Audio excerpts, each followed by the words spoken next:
நம்ம என்ன செய்தாலும் கர்த்தரை நினைத்து கொள்ளணும். ஆண்டவரே, நான் இன்றைக்கு என்னென்ன காரியம் செய்ய போறேன், எனக்கு உதவி செய்யுங்க. அப்ப ஆண்டவர்கிட்ட வழியை ஒப்பு கொடுக்கும் போது அவர் அழகான வழியில நடத்துவார், பாதைகளை செவ்வைப்படுத்தி தருவார்.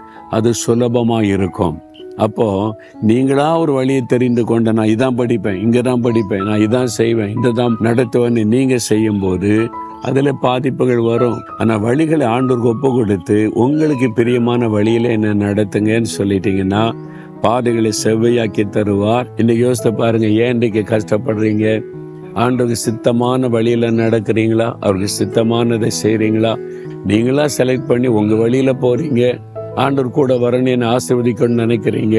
அதனால நீங்க கரடு முரடான பாதையில கஷ்டப்படுறீங்க. அவருக்கு சித்தமான வழியில நடக்க வழிகளை ஒப்பு கொடுத்துட்டீங்கன்னா அதை சுலபமாக்கி தருவார். அப்ப ஆண்டவரை பார்த்து சொல்ல, ஆண்டவரே, என் வழிகளை உமக்கு ஒப்பு கொடுக்கிறேன், உமக்கு சித்தமான வழியில என்னை நடத்துங்க, அதுக்கு என்னை அர்ப்பணித்துக் கொள்றேன்னு சொல்லி பாருங்க. இன்றையிலிருந்து உங்களுடைய வாழ்க்கையில் எல்லாத்தையும் செவ்வாய்ப்படுத்தி அழகாய் நடத்துவார்.